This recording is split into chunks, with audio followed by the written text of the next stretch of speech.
টানা বৃষ্টিতে রাজধানী সহ দেশের অনেক নগরীতে সড়কে জলাবদ্ধতায় ভোগান্তিতে পড়েছেন সাধারণ মানুষ।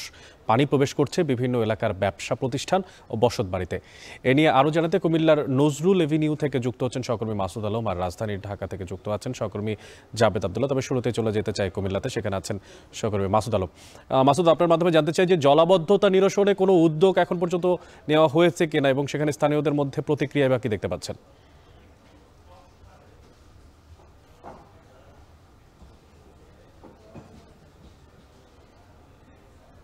সকাল থেকে মূলত যে মুষলধারে বৃষ্টি হয়েছে কুমিল্লায়, সেটি কিন্তু আমরা দেখেছি যে আবহাওয়া অফিস রেকর্ড করেছে প্রায় 179 মিলিমিটার বৃষ্টিপাত। এই বৃষ্টিপাতের কারণে কুমিল্লা নগরের বেশ কিছু সড়ক এবং অলিগলি পানিতে ডুবে গিয়েছে। তবে এই যে জলাবদ্ধতা নিরসন হয়েছে, সেটি নিরসনের জন্য এখন পর্যন্ত আমরা আসলে সিটি কর্পোরেশনের কোনো কর্তা ব্যক্তিকে আমরা আসলে জলাবদ্ধতা নিরসনের জন্য কাজ করতে দেখিনি। তবে এই বিষয় নিয়ে জলাবদ্ধতা যারা দুর্ভোগে পড়ছেন নগর বাসিন্দা এবং যারা নগরীতে এসেছেন বিভিন্ন গুরুত্বপূর্ণ কাজে, তারা আসলে একেবারে ক্ষুব্ধ সিটি কর্পোরেশনের প্রতি।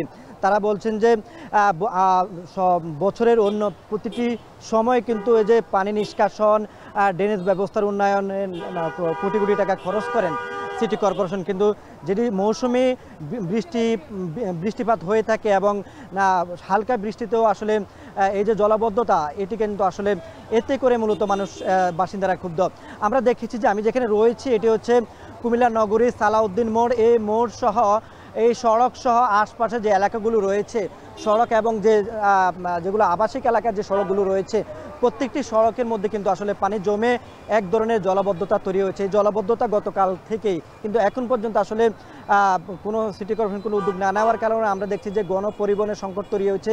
একই সঙ্গে যে গণপরিবহনগুলোতে করে মানুষ যাতায়াত করে চলাচল করে সেগুলো নষ্ট হচ্ছে। আমরা এখানকার যারা বাসিন্দা রয়েছে এবং বিভিন্ন উপজেলা থেকে বিভিন্ন গুরুত্বপূর্ণ কাজে কুমিল্লা জেলা শহরে আসছেন বা উপজেলা থেকে আসছেন, মানুষ চরম দুর্ভোগে আছেন। কারণ মানুষ পানি এই যে দীর্ঘ পথ মানিয়ে কিন্তু মানুষ হেঁটে চলাচল করতে হচ্ছে গণপরিবহনের সংকট থাকার কারণে, এবং অতিরিক্ত ভাড়া চাওয়ার কারণে মানুষ কিন্তু বাধ্য হচ্ছেন চলাচল করতে। আমরা দেখেছি যে নারী, শিশু এবং বৃদ্ধদেরকে নিয়ে চরম ভোগান্তিতে। একই সঙ্গে শুধু জেলা শহর নয়, উপজেলা শহরের বেশ কিছু উপজেলা শহরেও আসলে জলাবদ্ধতা রয়েছে আমরা শুনেছি, জানতে পেরেছি। একই সঙ্গে বিভিন্ন জায়গায় যে বৈদ্যুতিক খুঁটি রয়েছে জড়ো হওয়ার কারণে সেই বৈদ্যুতিক খুঁটিগুলো আসলে ভেঙে পড়ে কিন্তু কুমিল্লা ঢাকা চট্টগ্রাম মহাসড়ক সহ বিভিন্ন আঞ্চলিক সড়ক মহাসড়কগুলোতে কিন্তু আসলে যান চলাচলের স্থবিরতা রয়েছে। তবে সেগুলো নিয়ে আসলে হাইওয়ে পুলিশ সহ বিভিন্ন জেলা পুলিশ কাজ করছেন।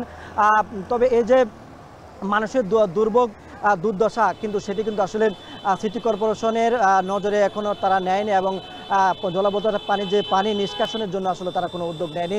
তবে নগর বাসিন্দারা বলছেন দ্রুত এই জলাবদ্ধতা এবং পানি নিষ্কাশনের পথ তৈরি করবেন। তো এই ছিল কুমিল্লা থেকে।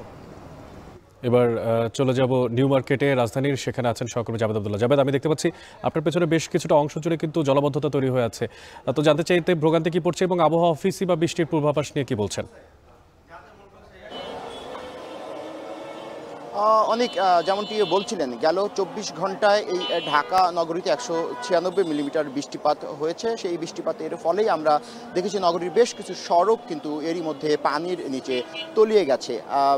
যে বিষয়টি আপনি জানালেন, যে এর কারণে কিন্তু ব্যবসা প্রতিষ্ঠান কিন্তু বেশ ক্ষতির সম্মুখীন হতে হয়েছে। একটু জানিয়ে রাখি, অনেক 110 মিলিমিটার বৃষ্টিপাত হলে একটি গবেষণায় দেখা গেছে যে এই 110 মিলিমিটার বৃষ্টিপাতে যে পরিমাণ বৃষ্টি হয় সেই বৃষ্টিপাতের ধারণ ক্ষমতা নিয়ে নগরীর, মূলত এই নগরকে ঘিরে 89টি খাল, জলাধার, জলাশয় এবং ডোবানালা ছিল, যেগুলো ভরাট হয়ে যাওয়ার ফলে কিন্তু এই বৃষ্টিপাতের ফলে যে পানি সেগুলো কিন্তু খুব সহজেই এই নগর থেকে নেমে যেতে পারছে না। আমরা এখানে চলাচল করা পথচারী ব্যবসায়ীদের সঙ্গে কথা বলার সুযোগ ছিল। তারা যে বিষয়টি বলছেন যে কোনো অবস্থাতেই যে ড্যাবের যে পরিকল্পনা, সেই ড্যাব পরিকল্পনা বাস্তবায়ন হয়নি, যে কারণে কিন্তু এই সামান্য বৃষ্টিতেই কিন্তু নগর কেন্দ্রিক এই জলাবদ্ধতা তৈরি হয়। আপনি নিশ্চয় ছবিতে ফ্রেমে দেখতে পাচ্ছেন যে সামান্য বৃষ্টিতে কি পরিমাণ আসলে দোকানপাট, বিপণী বিতানগুলো একেবারে ডুবে গেছে।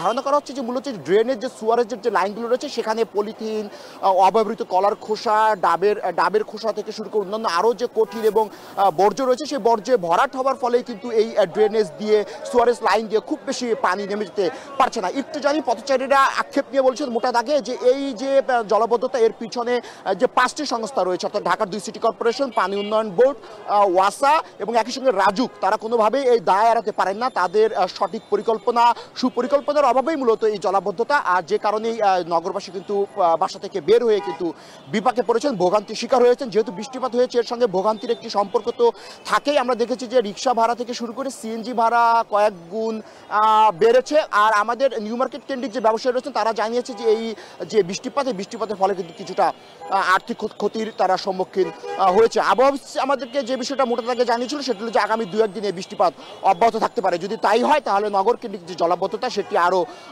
দীর্ঘস্থায়ী হতে পারে। একটু শেষ কথা বলে রাখি যে 2 সিটি কর্পোরেশন এরই মধ্যে সেবা প্রদান এবং এই জলাবদ্ধতা নিরসনে দেখতে পাচ্ছেন যে জলাবদ্ধতা, সেই জলাবদ্ধতা নিরসনে 2টি হট নাম্বার চালু করেছে। তারা বলছে যে কোথাও জলাবদ্ধতা হলে তাদেরকে যেন জানানো হয়। অনেক এই ছিল আমার কাছে নিউ মার্কেট থেকে সবশেষ তথ্য। অনেক